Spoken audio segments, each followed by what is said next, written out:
What up, players? It's Warboss Tape in this mode. Today I'm doing an unbooking. Treacheries of the Space Marine. Check it out. Here's my hotel room here in Seattle. The Seattle Sheraton. Real nice, nice, nice. And I just finished this book that I was reading on the plane and thought I'd do a little review on it. So it's called Treacheries of the Space Marines. It's an anthology of stories. And it kind of follows, there are these other anthologies all about the good guys, heroes, legends, and victories of the Space Marines. Now you get a taste of the bad side. So I'm just going to take you through each one. The Master's Bidding is all about an Iron Warrior's dreadnought who calls representatives from the first founding legions to bid on some loot that he acquired, a whole bag of soul stones from Eldar. So you've got you've got a Night Lords, Emperor's Children, Thousand Sons, and Word Bearers, and it's pretty cool. It's interesting to hear an author's take on these legions that we're not familiar with.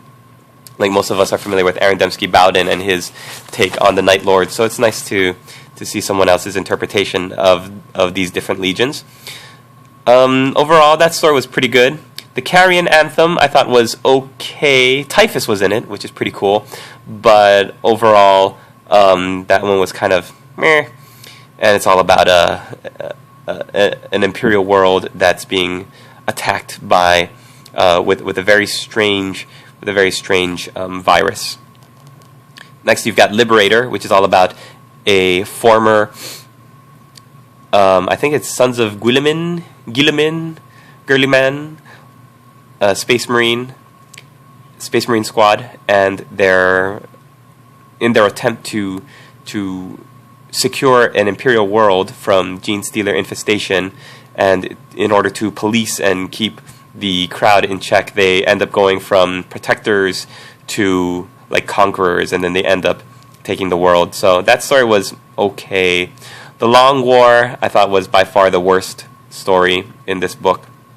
It was about Iron Warriors assaulting an imperial world, and it was just it just didn't do it for me. I think, okay, so the interesting thing about Chaos, the reason why the Horus Heresy is so popular to me, is because they really humanize the tragic fallen hero aspects of the Space Marines that go traitor, right?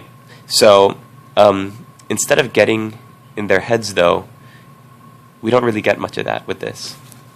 We just get a lot of, I'm angry and I put spikes on my armor and nobody likes me, so I hate everybody back. And that was what the Long War was basically. I'm so awesome at killing hundreds and hundreds of innocent people, and I do it just because I'm bad and I'm an Iron Warrior. Like, it didn't, there was no, I don't know, it just, to me it read like teen slasher, I don't know, like just popcorn, like cheap matinee popcorn stuff. So, boo, Andy Hoa. Throne of Lies by Aaron Dembski Bowden. This was cool just because it was nice to see. It was nice to be reunited with the First Claw and all of the characters. This apparently, I think, takes place sometime between the first and the second book in the series, I believe. So, Throne of Lies, really nice, hooking back up with the First Claw from the Night Lords Legion. Definitely, if any of you have ever read the Night Lords books, this story might just be enough to justify the price for this one story, especially if you can get it at a bargain. But Throne of Lies, yeah, very good. Bitter End. What's that one about? Bitter End. Oh yeah, Red Corsairs. So, another story of betrayal and how the Red Corsairs are just backstabbing, double dealers. I kind of like the Red Corsairs just because I got into their fluff when they were the Astro Claws, and what's his name? Huron Blackheart features as like the main character in this, and or one of the main characters, and you get to meet his and kind of figure out what the heck that little serpent monkey bird thing is that hangs around him, the hamadry. I don't know how you pronounce it, but overall though, as a story, not so good. We Are One. Okay, this and The Throne of Lies are my two favorite stories in this book. We Are One is all about an Imperial Inquisitor chasing after an Alpha Legionnaire, and the way it's told, it's very Tarantino-esque, starting kind of near the end, going back in the beginning, cutting and jumping, and you get to see this one Inquisitor is just his fanaticism and his burning desire to defeat this Alpha Legionnaire named Fokron. And man, this story made me want to paint an Alpha Legion army. But just the way you read it, it's like it makes the Alpha Legion seem like they don't need an army. You just need one of them. And the way it ends, oh my gosh! I'm not going to go into a spoiler, but it was the best ending out of all these stories by far. Torturous Thirst, an interesting story about what I think might be either Black Legion or Thousand Sons. And they capture a chaplain and his death company from the Flesh Terrors. But then the story is told from the chaplain's point of view and his subsequent escape and then reuniting with his men. And then it just kind of ends like on a weird... Like it felt incomplete, that one.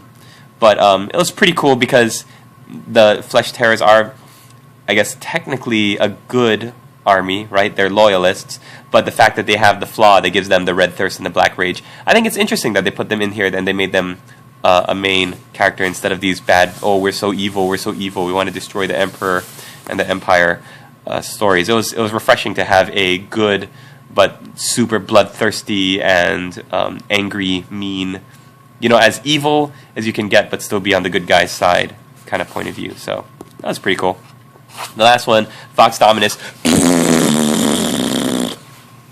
Word Bearers. If you're a fan of the Word Bearers or the Death Guard, I don't know, I just didn't get it. I didn't like it. It was a story told in two parts, and it has all these like elements that they don't really tie up, or they introduce and then they don't like talk about ever again. And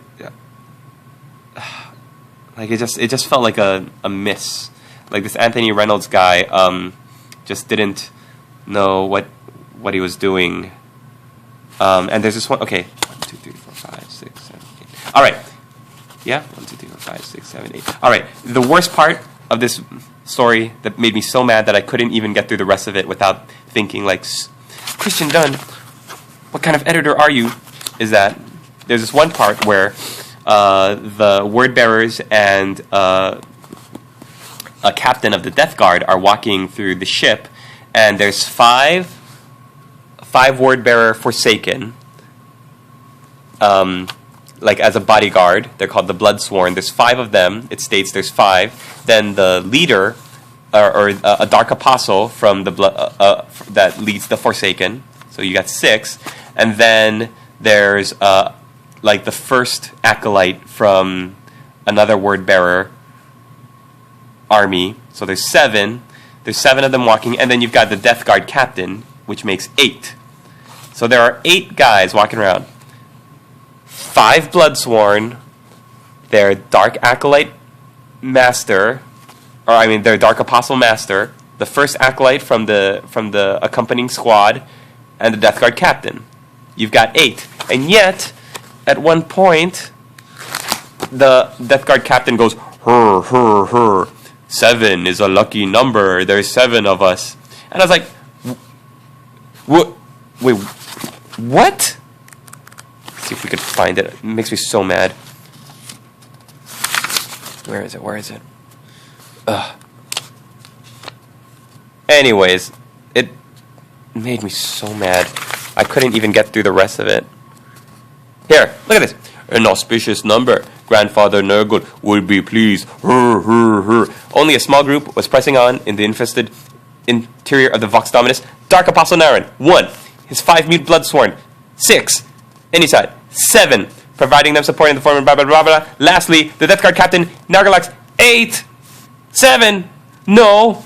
1. 6. 7. 8. What do you mean 7 they were in all? Maybe 7 they were plus Nargalax.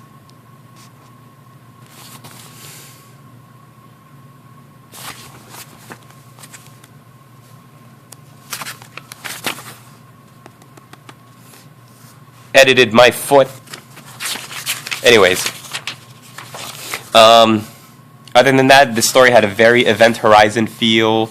A lot of things were left kind of up in the air and not explained. Some really cool ideas that didn't kind of get... A lot of stuff that didn't get a good payoff in the end. So, Anthony Reynolds, boo on you. And Christian Dunn, you should have caught that. I'm mad at you because you didn't catch stuff like that and you let that through. So, is it worth the purchase? I say if you're a Chaos Space Marine player, then it might interest you. If you're not a Chaos Space Marine player, and if you if you're not like a total fluff maniac, like I love fluff. I love the fluff of Legions and all that stuff. And I like to think that I read a lot of books from the Horus Heresy series of Black Library, but I would say that this is a skip. Unless you really want to get into Throne of Lies, or if you're really into the Night Lords, Throne of Lies might be cool. We Are One is just a good overall story, the best one out of all of these. Other than that, I would say that this is definitely a bargain bin purchase only. Alright, thanks for watching, players. Laters!